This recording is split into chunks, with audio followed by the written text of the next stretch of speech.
On the back of the controversy surrounding the now rescinded appointments of chairpersons to the Sector of Education and Training Authorities Board, the Select Committee on Education, Sciences and the Creative Industries has called on the Department of Higher Education and Training not to be defocused. Now, chairperson of the committee, Makhi Feni, said ridiculing the entire sector merely based on error in judgment on issues of conflict of interest is unfortunate and unfair, and expressed full confidence in the ability of Minister Dr. Nobuhle Nkabane. Makhi Feni joins us now. A very good evening to you. Thank you so much for your time. I mean, you've since issued your reaction saying that, this is unfortunate and unfair. Talk to us about that.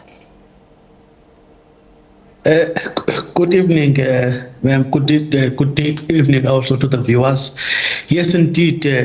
I think as a select committee, we wish to really raise our serious concern that is so unfortunate of an incident that have taken place whilst we are still having a challenge of backlog in terms of the skills.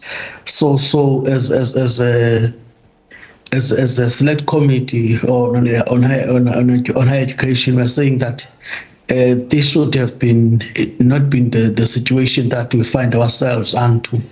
Hence, we're raising some serious concern around the process itself. Thanks very much.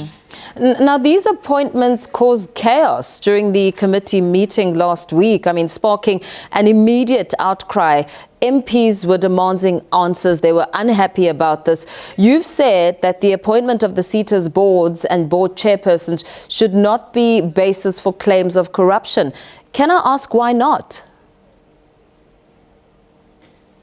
I think it's the question of a premature, because the report was not yet been, tabled by the minister. The minister was about to table the report after she had made, her mind on what has been presented, what was going to be presented.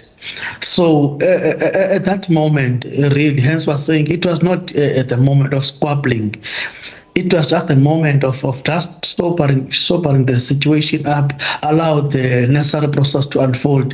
Then that's when, if there are any allegations that can be made, that factual allegations, then they can be brought forward in order for those allegations to be followed, not to put the cart before the horse, but allow the horse to run with the necessary process.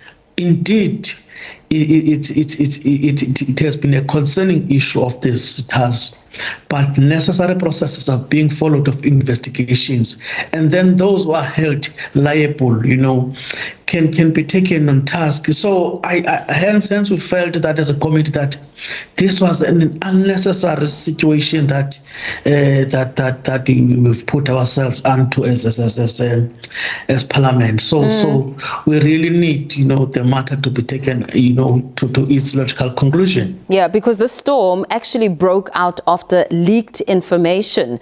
That's how it erupted like this. The information was leaked and revealed that Buyambo Mantashe, the son of Minister Gwera Mantashe, had been appointed chairperson of the Manufacturing, Engineering and Related Services, SETA. I mean, how would one begin to justify such an appointment? Look, one thing that we must be careful of doing, it's when you see, I have kids. I have kids who are also starting in these institutions of higher learning. No one is quarreling about that. But when it comes to question of beneficiation, in terms of if they are competent enough, they have been proven records of contribution.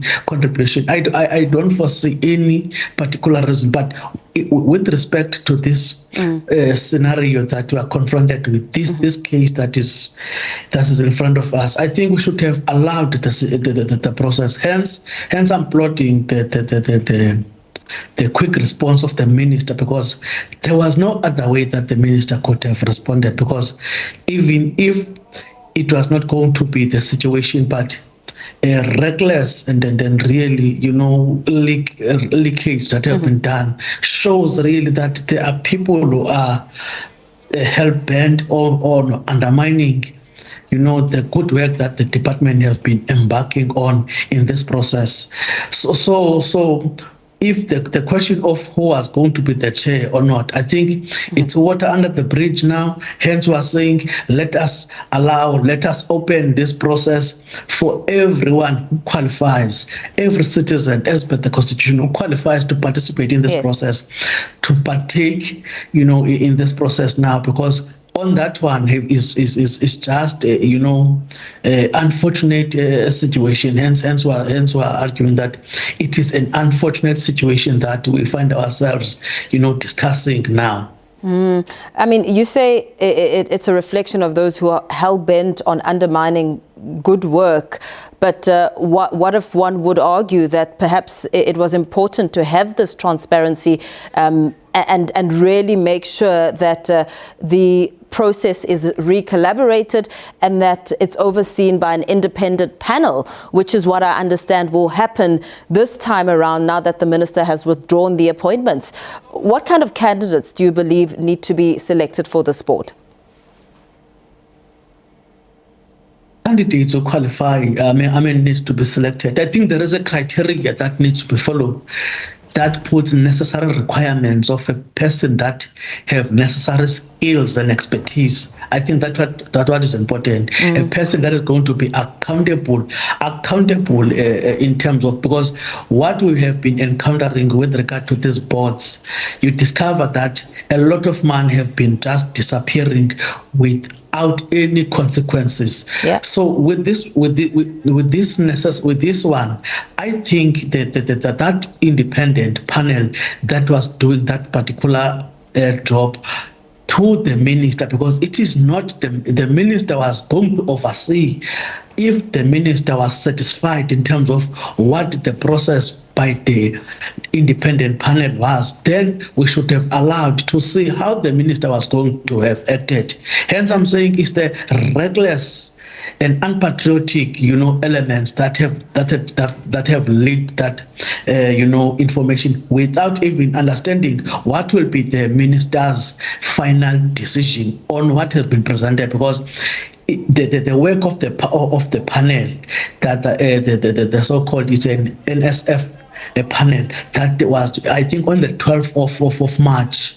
If I'm correct, there was a presentation in terms of the process, how the process was unfolding, very transparent, because it was done in Parliament.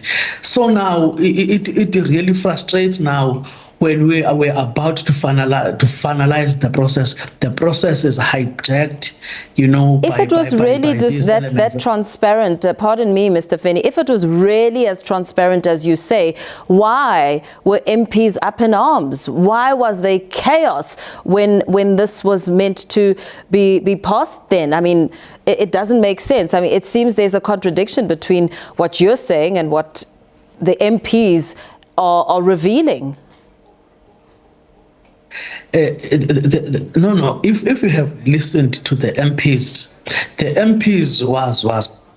were quarreling about whether is the DG a necessary person with the necessary authority to account in terms of the process itself, or should they wait for the minister to come for the full accountability.